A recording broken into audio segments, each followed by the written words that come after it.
Olá, que a graça e a paz do Senhor seja abundante em seu viver. Amém? Estamos no momento edificados na palavra devocional. Me chamo Milene Lira e quero convidar você a abrir a sua Bíblia, se você pode, no livro que escreveu Samuel. Então, no primeiro livro de Samuel, no capítulo de número 1, e estaremos lendo os versículos de número 10 e o de número 11, que diz assim: Ela, pois, com amargura de alma, orou ao Senhor e chorou abundantemente.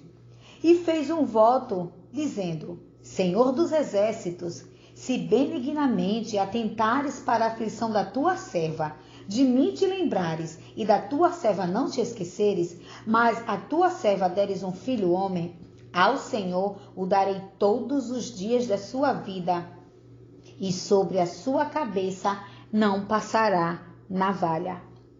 Esse livro na verdade, quando nós vamos contextualizar o que está acontecendo aqui, nesse primeiro livro que escreve o profeta Samuel e também no segundo livro, é uma transição, né, de Israel, que era um grupo de tribos e que era governado por juízes, agora ele passa para um reino unificado e agora ele é governado por reis.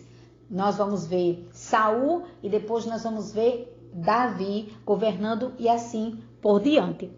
Mas eu quero chamar sua atenção aqui para a vida de Ana. Veja que Ana está dentro de um contexto e que ainda não havia acontecido toda essa transição. O povo era guiado, o povo era orientado por juízes. Os sacerdotes, eles ali ministravam a lei, ensinavam a palavra e dava ali para o povo, levava o povo a ter um encontro com Deus por meio da palavra de Deus, das orientações de Deus, dos mandamentos de Deus. E nós vamos olhando para o contexto cultural da época e vamos ver que quando a mulher ela não tinha filhos, ela era tida como uma mulher que provavelmente havia sido amaldiçoada por Deus. E Ana, ela foi uma mulher que ela nasceu estéril. E a palavra vai dizer que o Senhor fechou a madre de Ana. Ou seja, Ana nasceu estéril, não podendo gerar.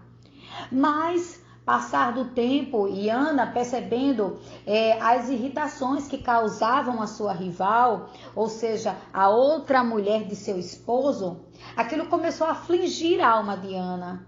Porque a outra tinha filhos e ela não poderia conceber, e ela não conseguia gerar. E aquilo começou a causar aflição na sua alma. Havia um desejo no coração de Ana. E o desejo era também de mostrar para a outra que ela poderia gerar. Enquanto Ana não entrou no propósito de Deus, Ana chorou durante muitos anos. Mas quando nós nos deparamos aqui com a passagem que nós estamos estudando, ou seja, lendo e trazendo essa breve mensagem, quando nós olhamos para o versículo de número 11, ali nós vamos ver Ana fazendo um voto ao Senhor e agora a história sendo transformada. Por quê?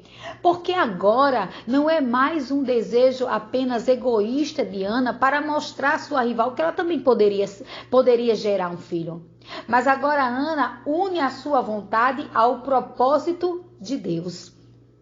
Ana agora passa a fazer um voto com o Senhor, que se o Senhor olhasse para ela, não esquecesse dela, se atentasse para o pedido dela e concedesse a ela um filho homem, ela entregaria para Deus. E era tudo que Deus queria.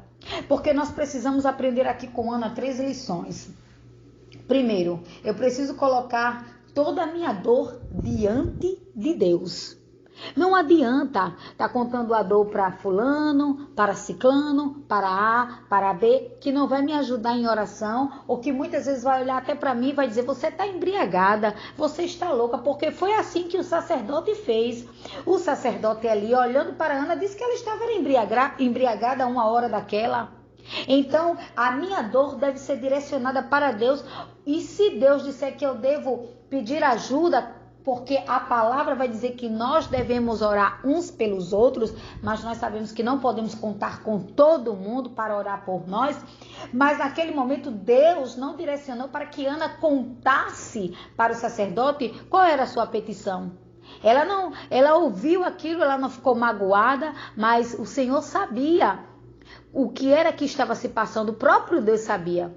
E o sacerdote a toma por embriagada, mas ela não se deixa deter por aquilo. E ela continua, se você for ler o versículo de número 12, a palavra vai dizer que Ana perseverou diante do Senhor em orar.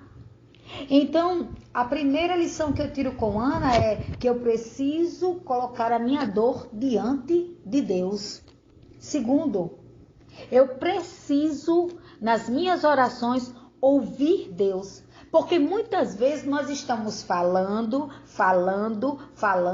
a nossa oração já não é mais oração, se torna um monólogo. Porque oração é conversar com Deus. Eu falo com Deus, mas também preciso ouvir Deus falar.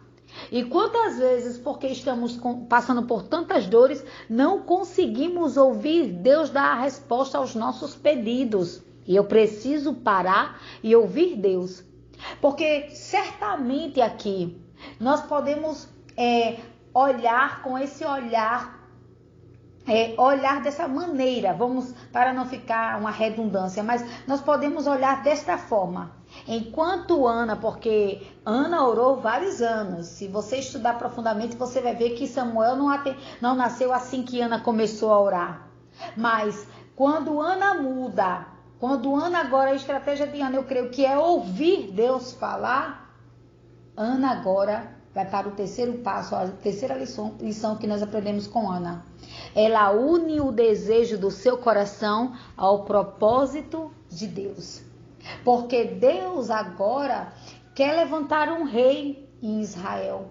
Mas Deus também precisa que tenha um profeta, um juiz e um sacerdote para preparar o próximo, ou seja, o rei que viria. Porque até então Israel era governada apenas era uma tribo onde o Senhor usava os juízes.